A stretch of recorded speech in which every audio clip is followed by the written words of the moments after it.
اللهم انفعنا بما علمتنا وعلمنا ما ينفعنا وزدنا علما وبارك لنا في علمنا وارزقنا الإخلاص في القول والعمل كاملا ونسألك اللهم علما نافعا لا ينسى وتوفيقا دائما وصحة ويقينا آمين يا رب العالمين.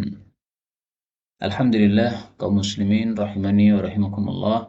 Kita berjumpa kembali pada majelis yang ketiga pembahasan kitab Al-Qala'id Al-Marjaniyah fil Wadhaif Ar-Ramadaniyah. Kita sudah sampai pada hadis yang ke-16. Faqala al-muallif hafizahullah ta'ala wa nafa'ana bihi wa bi'ulumihi fid dharain amin. Wa an Anas bin Malik radhiyallahu anhu qala qala Rasulullah sallallahu alaihi wasallam la an aq'uda, sungguh bahwasanya saya duduk ma'a qaumin yadhkurunallaha ta'ala, bersama suatu kaum yang zikir kepada Allah Ta'ala, min salatil ghadati, dari sejak salat subuh, hatta tatlu'a syamsu, sampai terbit matahari, ahabbu ilayya, lebih saya sukai, maksudnya lebih besar pahalanya, min an u'tiqa arba'atan min waladi Ismail, daripada saya memerdekakan 4 orang dari keturunan Nabi Ismail alaihissalatu wassalam, yaitu dari kalangan budak-budak Arab yang harganya mahal. Wala an aq'uda ma'a qaumin, dan sungguh bahwa aku duduk bersama suatu kaum yadhkurunallaha min salatil asr, yang zikir kepada Allah sejak salat asar, ila an taghruba syamsu, sampai tenggelamnya matahari, ahabbu ilayya, lebih saya sukai, min an u'tiqa arba'atan, daripada saya memerdekakan 4 budak, yaitu budak biasa. Hadis diriwayatkan oleh Abu Dawud.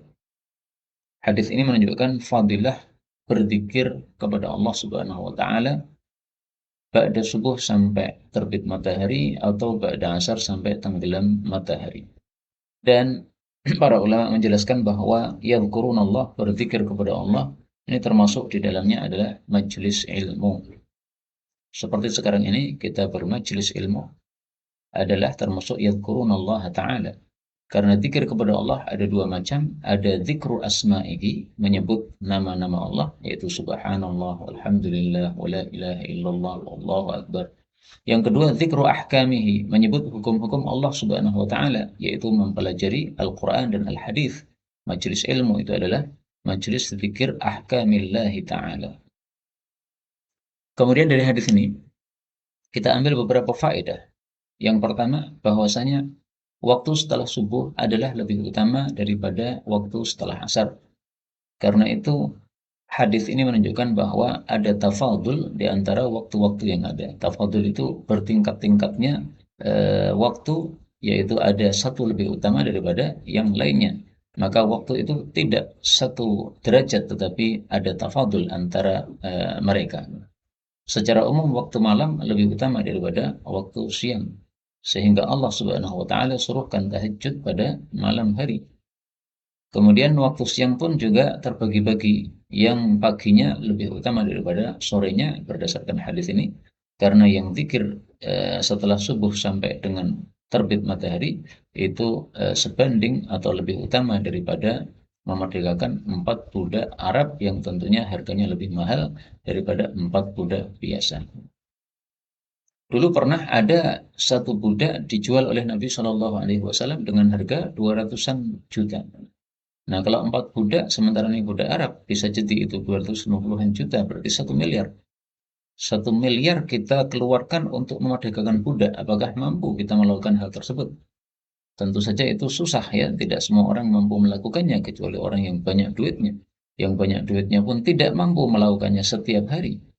Nah, tapi ternyata oleh Allah Subhanahu wa taala kita diberi satu amalan yang ringan, yang apabila kita lakukan itu lebih utama pahalanya daripada mengeluarkan duit 1 miliar untuk memerdekakan budak. Karena itu termasuk wazifah Ramadan yang penting untuk kita lakukan adalah menghadiri majelis ilmu yang ada pada subuh ataupun pada asar.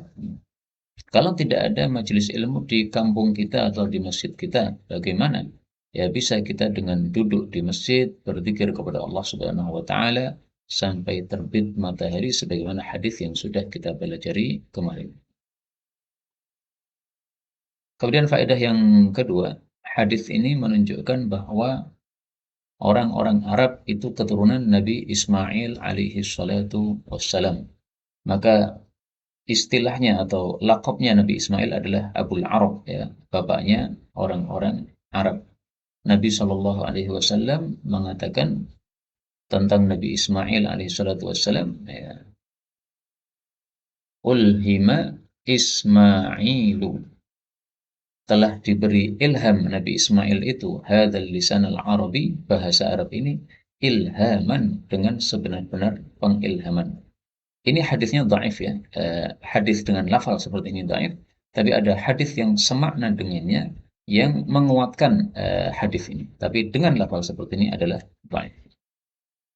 Kemudian faedah berikutnya, hadis ini menunjukkan bahwasanya waktu setelah asar sampai dengan tenggelamnya matahari ini termasuk waktu yang utama, sehingga Nabi Shallallahu Alaihi Wasallam hasunkan di sini untuk digunakan berzikir kepada Allah Subhanahu Wa Taala, baik itu menyebut nama-nama Allah atau menyebut hukum-hukum Allah Subhanahu Wa Taala. Dan tampaknya karena hadis inilah, maka kita lihat di Masjid Nabawi itu selalu ada majelis ilmu ba'da subuh, selalu ada juga majelis ilmu ba'da asar. Dan yang paling laris atau paling banyak adalah majelis ilmu ba'da maghrib. Dan itu fadilahnya sudah kita bahas pada hadis yang sebelumnya. Dan memang waktu ba'da maghrib sampai isya ini waktu yang sangat singkat, sehingga wajar saja kalau waktu tersebut adalah waktu yang paling laris dihadiri orang untuk pengajian. Tapi yang kita garis bawahi di sini adanya majelis ilmu di Masjid Nabawi ba'da subuh dengan ba'da asar. Nah, ini sesuatu yang sangat bagus sekali, berarti pelaksanaan terhadap sabda Nabi SAW. Makanya saya juga bergembira karena di masjidnya kakek saya, Mbah Siddiq rahimahullahu taala, di Solo, itu diadakan juga majelis ilmu ba'da subuh oleh Al-Ustadz Mudzakir hafizahullah ta'ala. Demikian juga itu setiap hari. Kemudian juga di sore harinya ba'da asar, jam 4 biasanya sampai sekitar jam 5. Tapi itu tidak setiap hari, ya. Tapi beberapa hari ada, beberapa hari tidak ada. Kita lanjutkan al-hadits as-sabi' asyar, hadis yang ke-17. Wa an Zaid bin Khalid al-Juhani radhiyallahu anhu qala qala Rasulullah sallallahu alaihi wasallam, man fattara sha'iman, barang siapa yang memberi buka puasa kepada orang puasa, kana lahu, adalah baginya mithlu ajri, semisal pahalanya orang puasa itu, ghaira annahu, hanya saja, la yanqusu, dia tidak mengurangi, min ajri shaim, dari pahalanya orang puasa, syai'an, sedikit pun. Hadis diriwayatkan oleh Tirmidzi dan dia mengatakan hadis ini hasan sahih.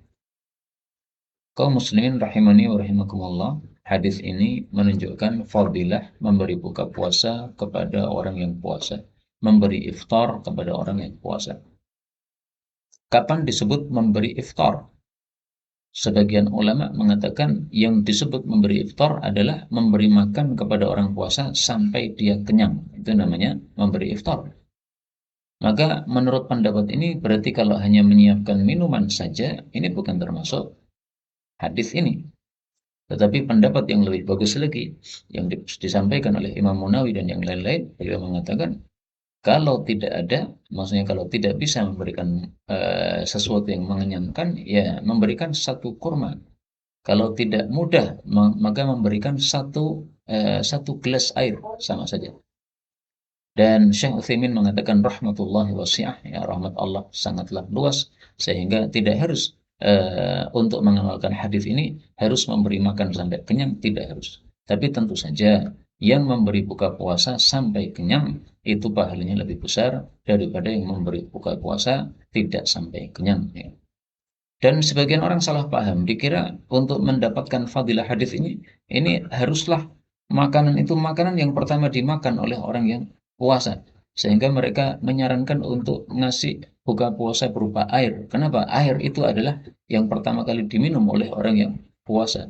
Nah, maka saya jawab dengan dua jawaban. Jawaban yang pertama, sesuai sunnah Nabi, buka puasa tidak dimulai dengan air minum, tapi dimulai dengan kurma. Maka kalau kamu pahami seperti itu, berarti kamu sudah kalah dengan orang-orang yang sedekah kurma. Kemudian yang kedua, hadis ini tidak menyebutkan sama sekali bahwa itu harus yang pertama dimakan oleh orang yang puasa. Hadisnya hanya mengatakan fattara shaiman, memberi iftar, memberi buka makanan iftar untuk orang yang puasa. Maka apapun yang dimakan itu ya makanan iftar namanya. Tidak harus yang pertama kali. Ya. Pertama kali kurma yaitu iftarnya. Maka kedua kemudian air putih itu ya iftarnya juga. Setelah itu makan nasi, makan besar itu juga iftarnya. Semuanya adalah iftarnya. Kemudian dari hadis ini kita ambil beberapa faedah. Faedah yang pertama, bahwasanya orang yang ikut andil dalam suatu kebaikan di dalam Islam ini mendapatkan pahala. Ini ada orang puasa. Kita tidak ikut puasa, tapi kita ikut andil dalam puasa tadi, yaitu memberi buka puasa. Maka mendapatkan pahala sebagaimana orang yang puasa tersebut. Ya. Karena itu dulu ketika masih di pesantren ada juga santri-santri yang pukil. Ya. Pukilnya gimana? Teman-teman yang puasa Senin Kemis, itu sebagian mereka tidak puasa Senin Kemis, tapi ketika waktu buka puasa mereka siapkan ya air minum atau mereka siapkan snack ya. Mereka katakan nih untuk buka puasa supaya aku juga dapat pahala puasa. Padahal yang memberi tadi tidak puasa sama sekali ya. Ya nggak ada masalah begitu, tapi memang tentu saja yang puasa lebih utama daripada yang tidak puasa, meskipun yang memberi buka puasa sudah mendapatkan pahala tersebut. Karena itu hadis ini berlakunya tidak hanya untuk puasa saja ya. Semua dalam amal-amal soleh yang kita ikut andil padanya, maka kita mendapatkan pahala. Misalnya ada pembangunan masjid, nah kita ikut andil dengan satu semen misalnya, satu sak semen misalnya, nah kita dapat pahalanya juga. Ada seseorang melihat ada orang buat pesantren, ya, seperti kita buat pesantren di Karanganyar. Nah, ada yang ikut andil, nah, maka ini dapat pahalanya juga. Demikian juga kajian seperti ini di live streamingkan, kemudian ada perlu kuotanya. Nah, ikut andil di dalam membayari kuotanya, ini juga adalah mendapatkan pahala karena dia ikut andil dalam kebaikan. Karena itu dalam hadis yang lain Rasul Shallallahu Alaihi Wasallam tidak hanya menyebutkan masalah buka puasa, tapi Nabi sebutkan dua. Pertama, man fattara sha'iman. Siapa yang ngasih buka puasa. Yang kedua, jahaza ghaziyan, menyiapkan orang yang berperang. Falahu mithlu ajrih, maka dia mendapatkan semisal pahalanya. Hadis riwayat Baihaqi, derajatnya sahih. Kemudian faedah berikutnya, hadis ini kata Imam Tirmidzi derajatnya hasanun sahih. Apa maksudnya hasanun sahih? Nah, kemarin ada yang bertanya ya, apa bedanya hadis hasan dengan hadis sahih? Jadi begini, hadis itu ada dua macam, ada yang makbul, yang diterima, ada yang mardud, yang tertolak. Hadis yang makbul ada dua macam, ada yang sahih, ada yang hasan. Sahih itu peringkatnya lebih tinggi, hasan itu peringkatnya lebih rendah. Tapi sama-sama makbul, diterima. Adapun hadis yang mardud yang ditolak juga ada dua macam. Ada yang dhaif, ada yang palsu atau maudhu. Dua-duanya tertolak, tidak bisa dijadikan sebagai dalil dalam masalah hukum. Baik yang dhaif maupun yang palsu. Tapi yang dhaif ini lebih ringan daripada yang palsu. Yang palsu ini tertolak sama sekali. Sementara yang dhaif masih bisa dipakai dengan syarat-syarat tertentu. Nah, maka yang dimaksud oleh Imam Tirmidzi hasanun sahih ini bagaimana? Satu hadis kok hasan sahih? Yang benar hasan apa sahih? Imam Tirmidzi kalau mengatakan hasan sahih, maka itu ada dua kemungkinan. Kemungkinan pertama, kalau hadis tersebut memiliki dua jalur, dua sanad, ya, maka maksudnya adalah satu sanadnya derajatnya hasan, satu sanadnya derajatnya sahih. Tapi kalau hadis itu hanya memiliki satu sanad saja, satu jalur saja, maka berarti yang dimaksud hasan sahih adalah hasan menurut sebagian ulama, sahih menurut sebagian ulama. Jadi jalur hadis ini derajatnya diperselisihkan oleh para ulama. Ada yang mengatakan hasan, ada yang mengatakan sahih. Demikian penjelasan yang paling gampang dan paling tersohor untuk memaknai kata-kata hasan sahih. Karena memang diperselisihkan oleh para ulama apa maksud kata-kata ini. Kita lanjutkan al-haditsus tsamin asyar, hadis yang ke-18. وعن عبد الله بن عمرو بن العاص رضي الله عنهما يقول قال رسول الله صلى الله عليه وسلم Inna lis-shayim, sesungguhnya bagi orang yang puasa, inda fitri, pada saat buka puasanya, la da'watan ma turad, sungguh ada doa yang tidak tertolak. Inda fitri ini praktiknya adalah sebelum buka puasa, demikian juga setelah buka puasa. Ya. Sebelum buka puasa, kita membaca doa-doa, misalnya Rabbana atina fid dunya hasanah wa fil akhirati hasanah wa qina adzabannar. Jadi menjelang buka puasa, ya misalnya buka puasa kurang 5 menit, nah kita sudah persiapan untuk makan, menyiapkan segalanya. Nah itu waktu yang sangat istimewa, hendaklah kita gunakan sebaik-baiknya untuk berdoa. Para ulama mengatakan, kenapa ketika buka puasa itu doanya mustajab? Mereka menjawab karena orang puasa sofa qalbuh, ya hatinya menjadi jernih dengan sebab puasa tersebut. Nah, maka ketika hatinya jernih, rahmat Allah Subhanahu wa taala pun dekat kepada dia sehingga doanya menjadi mustajab. Dan puasa itu dimulainya adalah subuh, akhirnya adalah maghrib. Nah, maka orang puasa tentu saja akan diberi pahalanya ketika sudah sempurna amalannya, maka pada saat itulah doanya mustajab. Demikian juga setelah buka puasa, karena Nabi Shallallahu Alaihi Wasallam mengajari kita setelah buka puasa kita mengucapkan zahabal dhama'u wa batallatil uruqu wa thabatal ajru insyaallah. Telah lenyap dahaga, ini setelah buka puasa ya, dan telah basah urat-urat, dan mudah-mudahan pahalanya tetap ada insyaallah taala. Hadis riwayat Abu Dawud. Adapun hadis tentang Allahumma laka sumtu wa ala rizqika aftartu, itu hadisnya dhaif, dibaca sebelum buka puasa. Dan meskipun dhaif, diamalkan tidak masalah. Yang penting tidak meyakini sebagai sunnah baginda Rasulullah Shallallahu Alaihi Wasallam. Kemudian kalimat ini, la da'watan ma turad. Orang puasa ketika iftar mendapatkan doa yang tidak tertolak. Ini menurut Imam Hakim At-Tirmidzi, ini termasuk kekhususan bagi umat Nabi Muhammad sallallahu alaihi wasallam. Karena untuk umat-umat terdahulu, kata beliau, yang dijamin doanya dikabulkan itu hanyalah para nabi saja. Nah, kemudian untuk umat Nabi Muhammad SAW diberikan keistimewaan yang sama dengan para nabi terdahulu, yaitu kalau doa dijamin dikabulkan oleh Allah Subhanahu wa taala. Tentu saja kalau memenuhi syarat ya. Kalau tidak memenuhi syarat ya sebenarnya dia mustajab, tetapi karena tidak memenuhi syarat jadi tidak mustajab dengan sebab itu.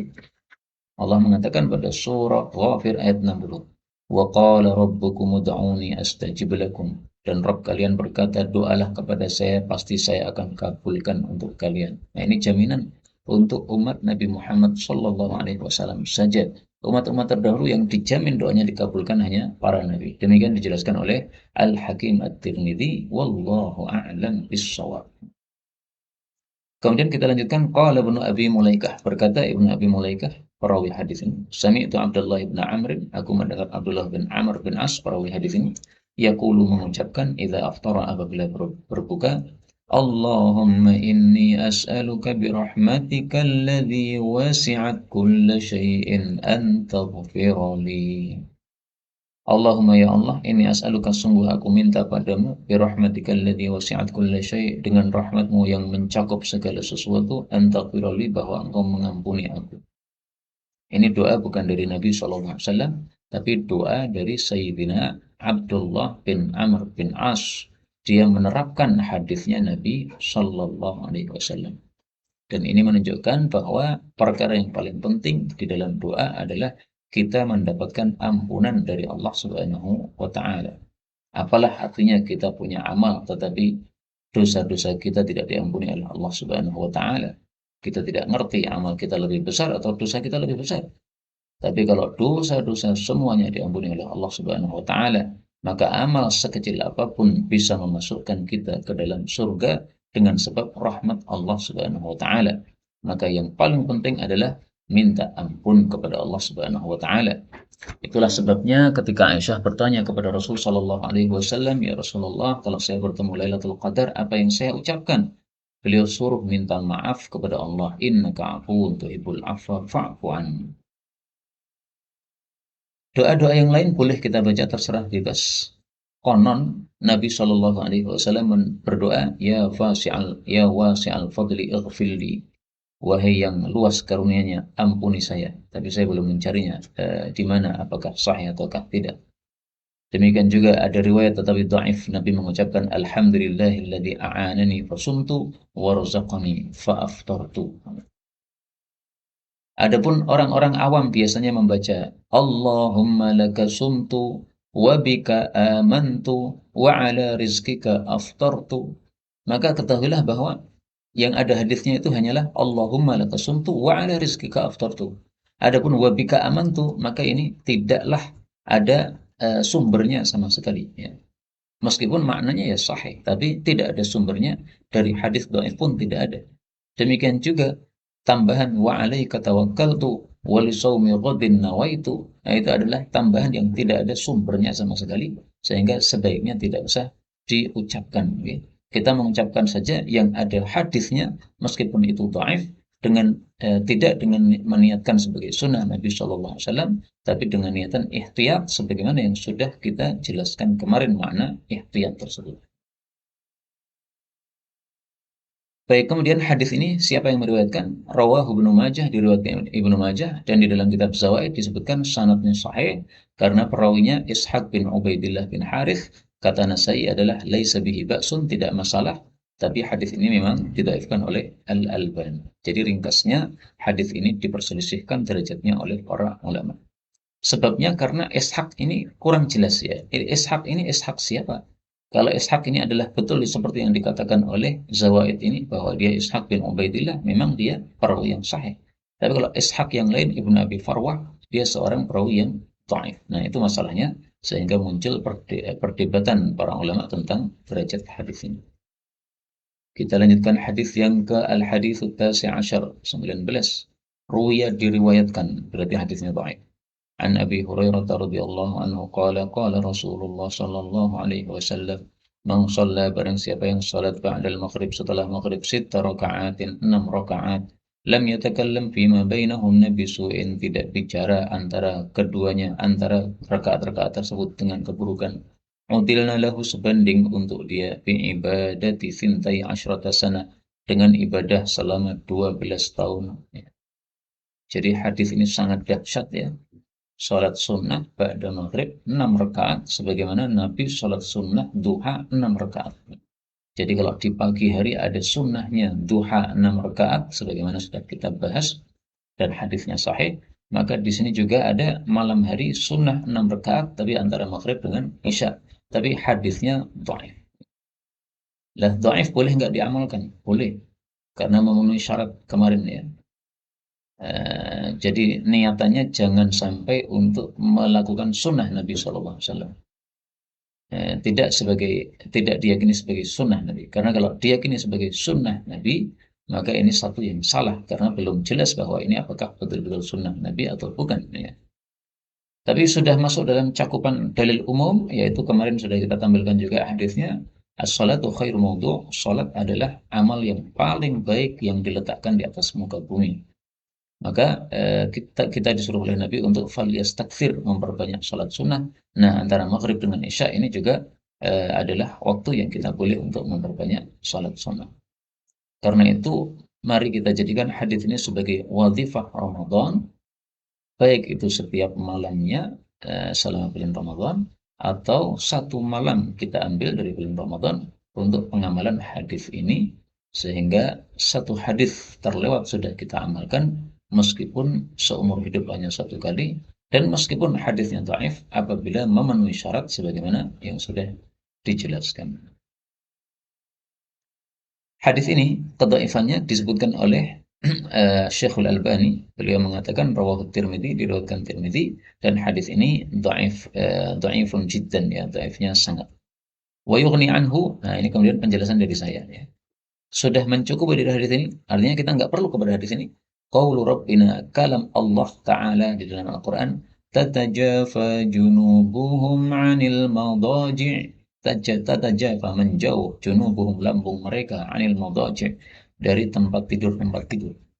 Ini sebagian tafsir mengatakan bahwa maksudnya memperbanyak sholat sunnah di antara maghrib dengan isya. Jadi lambungnya tidak tidur di kasur, tapi lambungnya berdiri salat. Kapan itu? Antara maghrib dengan isya. Meskipun tafsiran yang paling terkenal adalah ini maksudnya salat malam tahajud bangun tidur, ya. Tapi ada tafsiran sebagian salaf yang mengartikan itu salat sunnah antara maghrib dengan isya. Maka anggaplah hadis ini tidak ada. Kita buang saja hadisnya karena dhaif, ya. Anggaplah tidak ada. Tetap kita bisa amalkan salat pada maghrib sampai isya diperbanyak, yaitu karena kita mengamalkan ayat ini dengan tafsiran sebagian ulama salaf tadi. Ada salah satunya itu riwayat dari Salman Al-Farisi, ya. Ahyu ma bainal isya'ain. Hidupkanlah waktu di antara dua isya, maksudnya antara maghrib dengan isya. Dihidupkan untuk apa? Untuk ibadah kepada Allah Subhanahu wa taala. Nah, ibadahnya tidak harus sholat, bisa dengan tadarus, bisa dengan membaca Quran sendiri, bisa dengan menghadiri pengajian, majelis ilmu, ya. Tapi yang kita bahas di sini adalah memperbanyak sholat, dan sholat adalah amal yang paling utama. Hadis yang ke-20 ini juga penerapan terhadap masalah ini. Artinya gini, antara maghrib sampai isya ini, kalau kita mau lakukan sholat, sholat apa kiranya, ya? Nah, bisa kita amalkan hadis yang ke-20 ini, yaitu mengamalkan sholat yang disebut sholat tasbih. An Ibni Abbas radhiyallahu anhuma anna Rasulullah sallallahu alaihi wasallam qala lil Abbas ibni Abdul Muttalib. Berkata Nabi kepada Abbas, "Ya Abbas, wahai Abbas, ya Amma, wahai pamanku." Jadi Abbas ini paman Nabi Muhammad SAW. Dia adalah kakaknya Abdullah. Nabi kan punya bapak namanya Abdullah. Abdullah punya kakak namanya Abbas. Maka Abdullah bin Abbas itu sepupunya Nabi Sallallahu Alaihi Wasallam. Dan di sini Nabi memanggil pamannya dengan menyebut namanya, wahai Abbas. Ini karena adat orang Arab, tidak ada masalah. Tapi kalau kita orang Jawa, ya jangan meniru Nabi SAW. Kita panggil paman kita dengan langsung jangkar namanya disebutkan. Jangan begitu, karena ini bukan adat Jawa, ya. Kalau kita orang Arab dan adat Arab masih seperti itu, ya silahkan. Itu tidak masalah di sana. Tapi di sini jadi sesuatu yang besar, ya. Tidak sopan kepada paman kalau kita memanggil dengan langsung menyebut namanya. Ala u'tika, maukah aku beri pada kamu? Ala amnahuka, maukah aku beri padamu? Ala ahbuka, maukah aku beri padamu? Jadi ini 3 kalimat tapi maknanya sama. Biasanya disebutkan oleh orang Arab untuk mubalaghah, untuk penekanan, penegasan. Ala af'alu bika, maukah aku perbuat padamu? Asyra khisalin, 10 perkara. Idza anta fa'alta dzalik, kalau kamu melakukan 10 itu, ghafarallahu laka dzambak, Allah pasti ampuni dosa-dosamu. Awalahu wa akhirah, yang awal maupun yang akhir. Qadimahu wa hadithah, yang lama maupun yang baru. Khata'ahu wa amdah, yang tidak sengajanya maupun yang sengajanya.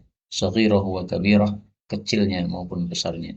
Sirrahu wa alaniyatah, yang sirnya maupun yang terang-terangnya. Kemudian Nabi menyebutkan asyrafi salin, ya 10 perkara. Nah, kemudian beliau rinci 10 perkara ini. Nah, 10-nya ini antum cari sendiri bagaimana menghitungnya. Yang penting Nabi nyebutnya 10 perkara. Yaitu antusalli arba'a raka'atin. Anda salat 4 rakaat. Salat tasbih adalah salat 4 rakaat. Bisa langsung 4, bisa 2 rakaat salam, 2 rakaat salam, sebagaimana sudah kita jelaskan kemarin. Nah, ini kalau kita terapkan antara maghrib dengan isya, kemudian setelah sholat tasbih kita tambah lagi sholat 2 rakaat, sudah selesailah kita melakukan sholat 6 rakaat antara maghrib dengan isya. Atau setelah sholat maghrib kita lakukan sholat ba'diyah maghrib. Setelah itu sholat tasbih 4 rakaat. Sudah kita dapat 6 rakaat. Dan kita sudah mengamalkan hadis yang sahih. Karena ba'diyah maghrib sahih, sholat tasbih juga sahih menurut sebagian ulama. Adapun hadis yang 6 rakaat tadi, anggaplah kita pun tidak ada masalah karena hadis yang dhaif, dan kita sudah tercukupi oleh hadis-hadis yang sahih ini. Taqra'u, Anda baca fi kulli raka'atin, pada setiap rakaat, Fatihatul Kitabi wa suratan. Surat Al-Fatihah dan satu surat. Jadi ini kekhususan salat tasbih, ya. Harus ada Fatihahnya, kemudian ditambahi satu surat. Jangan separuh surat. Maka kita baca surat-surat yang pendek saja kalau memang tidak mampu untuk membaca surat-surat yang panjang. Kalau surat panjang ya harus satu surat. Misalnya Al-Muzammil ya jangan satu rukuk saja dari satu surat karena Nabi menyuruhkannya satu surat.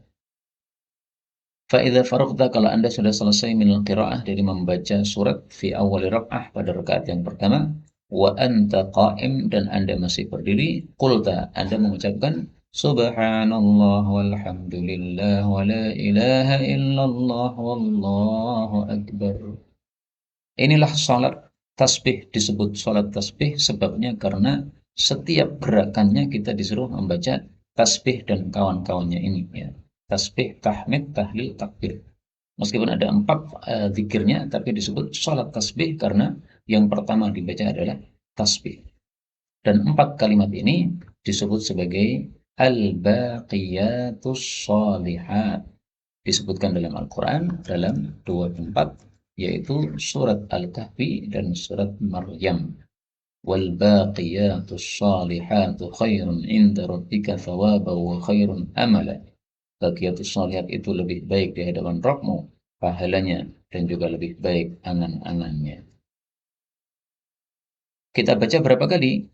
Beliau katakan khamsa asyrata marratan, 15 kali ya. Jadi Fatihah, surat, kemudian Baqiyatus Shalihat 15 kali. Ini ketika posisi masih berdiri. Setelah itu tsumma tarka' kemudian rukuk fataquluha wa anta raki'un asyran. Anda mengucapkannya ketika rukuk 10 kali. Allahu Akbar rukuk. Biasanya subhan rabbiyal azim kan? Nah, ini subhan rabbiyal azimnya ditinggalkan diganti dengan Baqiyatus Shalihat 10 kali. Seandainya kita baca subhana rabbiyal azim, kemudian baru 10 kali Baqiyatus Shalihat juga sah. Karena kadang-kadang orang salat tasbih ini karena tidak terbiasa, dia lupa ya. Begitu rukuk otomatis dia mengucapkan subhana rabbiyal azim. Nah, kemudian baru ingat, oh iya ini salat tasbih. Yang dibaca bukan subhana rabbiyal azim. Enggak masalah. Silahkan dilanjutkan dengan Baqiyatus Shalihat 10 kali. Thumma tarfa'u ra'sak kemudian kamu angkat kepalamu minar ruku' dari ruku' yaitu i'tidal fataquluha asyran lalu kamu mengucapkannya 10 kali lagi. Thumma tahwi sajidan kemudian kamu turun sujud fataquluha wa anta sajidun asyran kamu ucapkan ketika sujud 10 kali. Thumma tarfa'u ra'saka minas sujud lalu kamu angkat kepalamu dari sujud fataquluha asyran kamu ucapkan 10 kali. Thumma tasjud fataquluha asyran kemudian sujud lagi kamu ucapkan 10 kali ya. Jadi ini bedanya sholat tasbih dengan sholat biasanya. Sholat biasanya bacaannya sudah tertentu yang kita baca itu ya. Tapi untuk sholat tasbih bacaannya memang baqiyatus shalihat. Maka kalau i'tidal nggih sami Allahu liman hamidah. Rabbana walakal hamdu boleh atau langsung tasbih baqiyatus shalihat ya. Jadi tidak harus dilanjutkan mil as-samawat wa mil al-ardi wa mil ma syi'ta min syai'in ba'du. Seandainya itu dibaca kemudian baru Baqiyatus Shalihat sah juga tidak masalah. Tsumma tarfa'u ra'sak kemudian kamu angkat kepalamu. Berarti setelah sujud kedua kita angkat kepala kita. Fataquluha asyran lalu kamu ucapkan 10 kali. Nah, maka ini adalah kekhususan salat tasbih. Ada tambahannya setelah sujud kedua tidak langsung bangkit berdiri, tapi kita duduk istirahat dulu. Nah, ketika duduk istirahat itu kita membaca Baqiyatus Shalihat 10 kali. Maka di sini perbedaannya ya dengan salat yang biasa. Kalau salat biasa itu suratnya bebas. Kalau salat tasbih ini satu surat. Kemudian dalam salat tasbih ini ada Baqiyatus Shalihat. Dibaca 15 kali untuk posisi berdiri, yang lainnya 10 kali. Kemudian pada salat tasbih ini ada duduk istirahat yang cukup panjang. Yaitu setelah sujud kedua, kita tidak langsung bangkit berdiri, tapi jalsah istirahah, duduk istirahat. Nah biasanya kalau salat biasa, duduk istirahatnya sebentar. Ya sekira kita sudah mampu untuk bangkit lagi, segera bangkit. Tapi di sini istirahatnya sampai membaca 10 kali Baqiyatus Shalihat. Dan hadits ini sebenarnya secara tidak langsung menguatkan pendapat bahwasanya ada duduk istirahat setelah sujud yang kedua, meskipun ini masalah khilafiyah. Beliau katakan fadzalika khamsun wa sab'un fi kulli raka'ah. Berarti kamu baca 75 kali dalam setiap rakaat. Taf'alu dzalika fi arba'i rakaat, kamu lakukan hal itu 4 rakaat. boleh 2 salam, kemudian istirahat dulu, minum dan sebagainya. Nah, kemudian 2 rakaat lagi salam atau langsung 4. Ini istata'ka, kalau kamu mampu antusalliha, melakukannya fi kulli yaumin, pada setiap hari, marrah, 1 kali, faf'al, lakukan. Fa illam taf'al, kalau tidak bisa lakukan, fa fi kulli jum'atin marratan, setiap pekan 1 kali. Fa illam taf'al, kalau tidak lakukan, fa fi kulli syahrin marrah, setiap bulan sekali. Fa illam taf'al, kalau tidak lakukan, fa fi kulli sanatin marrah, setahun sekali. Fa illam taf'al, kalau tidak lakukan juga, fa fi umurika marrah, maka seumur hidupmu 1 kali. Nah, ini dalilnya Imam Ahmad dan yang lain-lain yang mengatakan satu hadis terlewati oleh kita, lakukan meskipun 1 kali dalam seumur hidup kita, sehingga kita sudah menerapkan sunnah Nabi SAW dan juga ilmu yang kita pelajari. Hadisnya diriwayatkan oleh Abu Dawud dan Tirmidzi mengatakan hadis ini hasan gharib, dan telah diriwayatkan dari Nabi Shallallahu Alaihi Wasallam tidak hanya satu hadis tentang salat tasbih, wala yasihhu minhu kabiru syai', dan tidaklah sahih darinya sedikit pun, kata Imam Tirmidzi. Jadi tidak sahih, tapi hanya hasan. Waqad ra'a Ibnu Mubarak, dan berpendapat Ibnu Mubarak dan tidak hanya satu orang dari para ulama, salat tasbih untuk dilakukan salat tasbih. Wa dzakarul fadla fi, dan mereka menyebutkan fadilah padanya. Jadi ringkasnya gini, salat tasbih ini hadisnya diperselisihkan, ada yang mensahihkan, ada yang mendhaifkan. Bagi yang mendhaifkan kemudian tidak mengamalkan, silahkan.